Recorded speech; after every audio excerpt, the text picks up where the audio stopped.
waktu bayi tuh Iki ditaruh di tempat bekas kendang kan karena mama harus nyinden kan.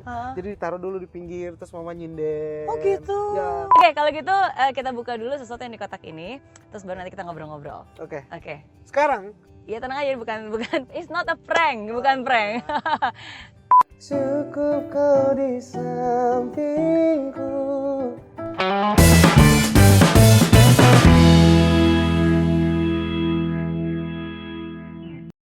Tunggu dulu, jangan lupa untuk subscribe channel YouTube Berry Riana karena subscribe itu gratis. Hai friends, apa kabar? Seneng banget nih, karena hari ini saya nggak sendiri, tapi hari ini saya ditemenin oleh Rizky Febian. Aduh, ini Kenapa? satu kesempatan yang sangat luar biasa. Terus aku bahagia banget akhirnya bisa datang ke sini seru-seruan dan spesial ternyata ngobrolnya sambil jalan-jalan. Iya, biar lebih santai, Nah, dan aku justru yang senang karena terakhir kali ketemu sama Rizky itu di bandara. Aduh iya bener. Oh masih inget loh, ini Masih luar biasa. dong. Iya, karena kalau di bandara, apalagi kalau penerbangan pagi tuh biasanya di lounge pasti ketemu sama sahabat atau teman. Sahabat semua pasti. Iya, yang lagi mau manggung kemana, yang lagi mau ada acara di mana. Tapi emang kamu sering keluar kota gitu ya? Kebetulan memang waktu ketemu juga itu lagi berangkat ke daerah Semarang kalau nggak salah. Jadi memang ada acara juga di sana. Iya. Gitu. Jadi kita ketemunya di bandara. Tapi senang hari ini, thank you sudah meluangkan waktu. Terima kasih banyak juga. Ntar kita ngobrol-ngobrol. Yes, tapi sebelumnya ini ada sebuah kotak yang ingin aku tunjukkan ke Rizky. Wow. Ini apa ini? Ini tidak kaget atau tidak? Oh enggak. Ini sesuatu yang menarik harusnya. Oke, kalau gitu kita buka dulu sesuatu yang di kotak ini, terus baru nanti kita ngobrol-ngobrol. Oke. Sekarang? Sekarang Ya tenang aja, bukan it's not a prank, bukan prank. Oke. oh Nah, jadi ini adalah sebuah sisir, ya walaupun sisirnya warna pink. ya. Oke. Tapi sebelum kita korek-korek nih, yang ada di pikiran kamu apa ketika pertama kali ngeliat sisir? Ini dulu sebenarnya. Aduh. Ini gimana? Jadi dulu waktu Iki belum tahu kalau Iki bakal jadi penyanyi, belum tahu kalau karir saya itu bakal jadi apa ke depannya. Memang dari kecil kalau ayah, orang tua, saudara nanya itu, saya selalu bilang kalau saya pengen jadi penyanyi dari dulu. Oh, emang udah cita-cita dari kecil? Dari kecil tuh pengen banget jadi penyanyi. Sampai akhirnya waktu itu di masa-masa SMP tuh saya pegang sisir, saya nyanyi-nyanyi, terus saya diem di kaca, di depan kaca saya masih ingat dan saya bermimpi waktu itu kayak terima kasih semuanya atas penghargaan ini. Oh iya. Jadi saya pegang sisirnya, saya pegang. Terima kasih atas penghargaannya. Terima kasih banyak hari ini saya bisa mendapatkan penghargaan sebagai penyanyi terbaik. Wow. Terus saya bilang saya bisa ciptain lagu juga. Terima kasih semuanya. Padahal itu umur berapa tuh? Aduh saya lupa. Pokoknya itu masih kecil belasan ya? tahun dan Wow. sisir apapun itu barang yang ada di situ saya berharap itu tuh jadi penghargaan atau enggak itu bisa jadi mic segala macem. Iya. Dan dari kecil tuh senangnya emang bermimpi sampai ada suatu ketika tuh saya lagi diem dan di TV itu waktu itu Afgan lagi nyanyi.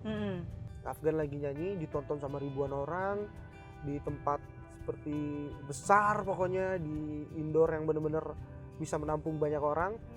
Dan ketika Afgan nyanyi, hati kecil saya waktu itu tiba-tiba berbicara, tiba-tiba suatu saat kamu yang ada di sana gitu. Wow. Dan saya aminin waktu itu, amin. Dan ya alhamdulillahnya semua yang dulu saya bilang sisir, terus saya tiba-tiba hati kecil saya bicara, semuanya kejadian gitu. Yes, that's the power of the dream Ya, ya. betul. Keajaiban dari sebuah mimpi yang Betul. akhirnya sekarang bisa Bisa terwujud. terwujud. Yes, akhirnya sekarang piala udah berapa banyak tuh berjajar, Aduh, bukan amin. sisir-sisir tapi beneran the real award ya. Amin. Iya, tapi ini beneran loh, karena aku ada fotonya nih waktu kamu masih kecil. Wah. Aduh. Oke. Jadi sebenarnya yang membuat saya deg-degan itu ini karena risetnya jago banget. Enggak, ini dia fotonya. Bener Ya. nggak? Nah. Iya dong, bagus banget. Ini Ini foto. dapat dong. Jadi dari dulu aku tuh paling suka kalau sebenarnya dari mulai SD, dari kecil sampai SD tuh paling suka kalau abis mandi tuh rambut tuh harus rapi banget. Oh iya. Jadi kalau sampai ada yang ngerusakin rambut tuh marah. Oh iya. Harus rapi banget, harus klimis. Kalau bisa misalkan ada minyak goreng harus pakai minyak goreng biar kelihatan mengkilat gitu.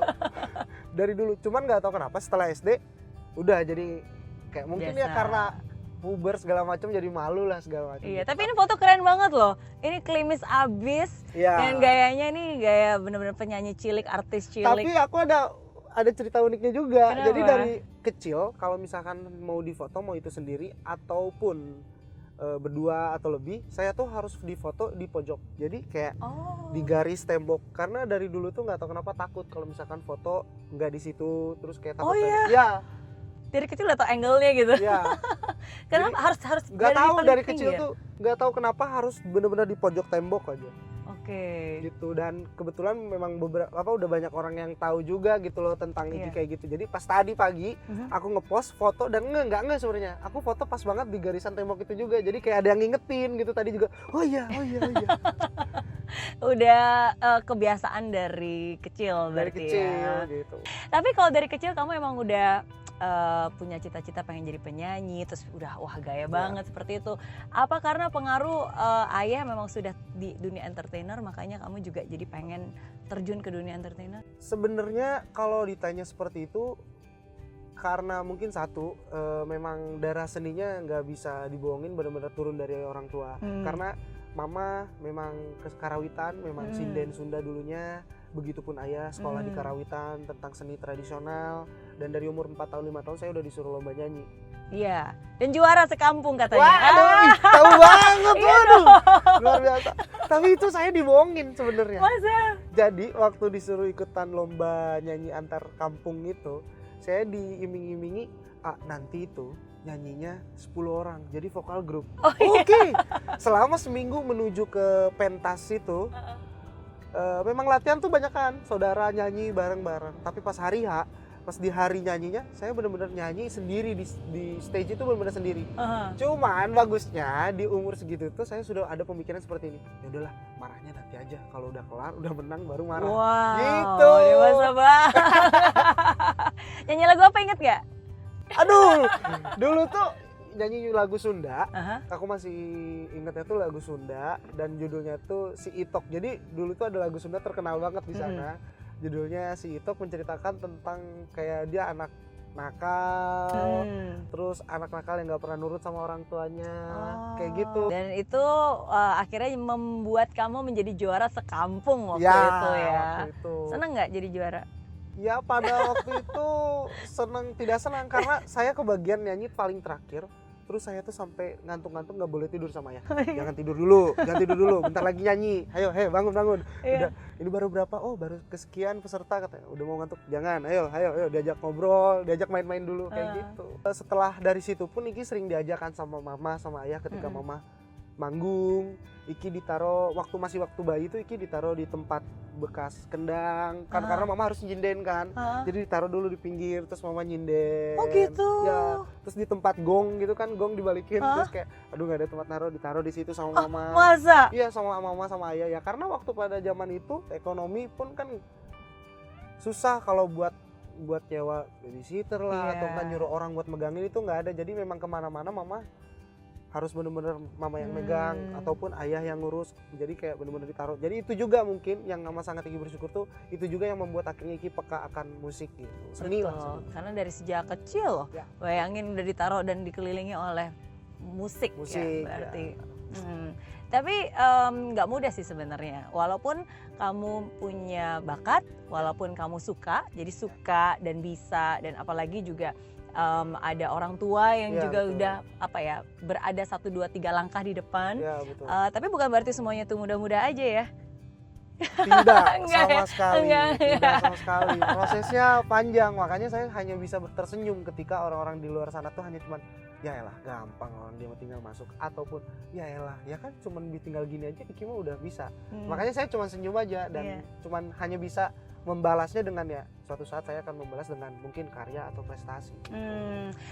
Lagu pertama yang dibuat, maksudnya kayak dirilis waktu itu, kalau setahu saya nih benerin ya kalau salah, tapi setahu saya itu judulnya Papa Telepon. Ya, Bener nggak? Betul. Itu bener-bener pertama kali. Jadi itu Aku nonton loh videonya. Waduh. Kamu bisa muncul dari mana-mana, tiba-tiba Iya, buka iya. kulkas ada. Ya bener. Jadi lagu paling pertama dirilis itu Papa Telepon karena waktu itu lagi libur sekolah. Terus Iki diajak ke Jakarta, tiba-tiba ayah langsung bilang, "Udah, ayo nyanyi, mumpung libur sekolah," katanya. Hah? Nyanyi apa? Ya udah nih, ada lagu Papa Telepon, udah nyanyi aja udah. Nyanyi akhirnya. Karena untuk mengisi kekosongan, dan waktu itu memang belum tertarik, maksudnya belum tertarik untuk ingin bernyanyi, tapi memang udah ada di dunia entertain waktu itu. Kayak gitu. Oh, udah ada di dunia entertain dalam arti sebelumnya udah. Sebelumnya aku memang sebenarnya tuh kayak coba buat berakting, terus aku main sitkom lah, sinetron segala macem dulu. Kayak gitu. Ya, tapi belum benar-benar diseriusin dan ngebayang bahwa ini bakal menjadi duit as profesional. Ya. Oke. Apa yang ada di bayangan kamu kalau setiap kali nonton video itu lagi? Sebenarnya campur aduk, karena sedihnya ada, dalam artinya sedih ternyata memang proses tidak segampang yang kita pikirkan. Terus juga sedihnya ya dulu kan di situ memperlihatkan perjuangan seorang ayah juga. Tapi kalau tadi Rizky mengenang masa-masa waktu zaman dulu, apalagi sama ayah, itu benar-benar sangat dekat banget sama ayah ya. Ya, bahkan sempat pernah nangis juga karena kangen sama ayah. Dulu ya waktu kecil tuh, jadi karena ayah kan jarang pulang ya. Ini benar-benar terjadi akhirnya. Jadi waktu itu, waktu kecil saya selalu nangis. Ayah kenapa sih nggak pernah pulang? Sampai akhirnya kedekatan saya sama ayah tuh kurang lah. Jadi chemistry-nya tuh memang benar-benar nggak ada. Karena ya itu tadi, karena mungkin di saat waktu kecil tuh Iki mempunyai pemikiran, ini ayah sayang nggak sih sama Iki waktu itu. Padahal kan mungkin ayah kerja ya di sana. Sampai akhirnya nanyain ke ayah, kenapa nangis segala macam. Dan di situ ayah tidak bisa mengeluarkan kata-kata satupun gitu, cuman diam aja, benar-benar diam. Dan akhirnya itu yang buat Iki bertanya kenapa gitu loh. Dan ternyata sekarang ketika Iki berada di titik ini dan adik-adik saya sekarang menanyakan, kenapa nggak pernah pulang, dan kenapa nggak ada waktu buat adik-adik, tuh sayang nggak sama adik-adik. Dan itu ternyata yang Iki rasain ketika ayah waktu itu pun ditanya sama Iki. Jadi ya memang nggak bisa ngomong karena mau gimana gitu. Dan yang akhirnya memberikan penjelasan dan pengertiannya dengan cara ya gini loh, maksudnya ya kita Iki di luar Iki jauh pergi pun memang kerja, dan memang semuanya tujuannya untuk keluarga, orang tua segala macam. Dan akhirnya seneng gitu, akhirnya adik-adik pun mengerti segala macam. Dan akhirnya juga Iki ngerti, oh berarti dulu ayah tuh bukan nggak mau ngomong, ternyata memang kondisinya memang susah untuk menjelaskan gitu. Iya, karena kita nggak ngerti sampai kita berada di posisi itu. Betul. Ya. Gimana cara ayah bisa deket sama kamu padahal waktunya pasti sibuk banget? Wow. Sebenarnya dekatnya itu yaitu tadi ketika berawal dari Papa Telepon juga. Oh iya. Dari bikin video klip berdua itu. Lama banget sebenarnya. Dan itu pun jaim-jaiman sebenarnya waktu bikin video klip segala macam, karena masih kecil. Terus juga ngerasa kayak udahlah, orang jarang ketemu ini, jadi kan segan segala macam. Apalagi waktu itu ayah sudah artis lah segala macam. Padahal kan kalau secara logika itu ayah sendiri, kamu mau ngapain dia juga terserah, nak. Bisa. Sebenarnya masih bisa kayak gitu, cuman nggak tahu kenapa kayak segan segala macam. Yang akhirnya dengan ketemu setiap hari, terus dan juga Iki yang memberanikan diri untuk menanya segala macam. Kadang meluangkan waktu untuk liburan bersama. Itu juga kan mungkin salah satu cara untuk bisa kumpul bersama, dan akhirnya alhamdulillah semuanya aman-aman aja. Iya, dan semuanya baik-baik saja. Saja. Ya sometimes again memang kalau ditanya ada waktu atau enggak, pasti siapa yang ada waktu, semua juga pasti nggak ada waktu. Betul. Ya tapi kan bukan masalah ada waktu atau enggak, tapi bagaimana kita make the time, membuat waktu dan meluangkan waktu, mensisihkan waktu untuk orang-orang yang penting dalam hidup kita.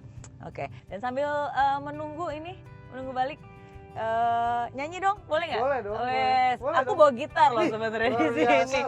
Kesempurnaan Cinta, bosan nggak? Ya, kamu bosan nggak? Aku sih nggak bakal bosan nyanyi gitu. Atau lagu apa? Lagu ragu aja. Lagu ragu. Coba ya. Oke. Coba ya. Ini mah sambil seru-seruan aja ya. Takut salah aku mainnya. Nggak apa-apa, seru-seruan sambil menuju balik. Kau bertanya dengan rasa ragu, seberapa besar cintaku padamu. Akan selalu ku jawab semua keraguanmu Kan ku buktikan semuanya padamu. Tak perlu kau ragu lagi, cukup jalani dan rasakan. Oh, you're my lady. Cukup kau di sampingku, sempurnakan langkahku untuk menyusuri waktu. Cukup kau di sampingku, berjalan bersamaku, pastikan kau bahagia.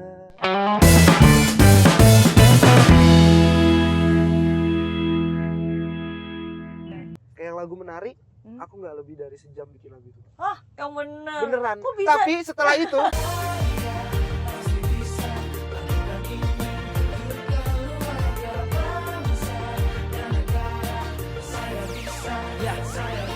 laksana bumi tanpa hujan, hidup tanpa tujuan, kering dan mati tanpa hijaunya tumbuhan. Demikian kalau mimpi tak kunjung terjadi,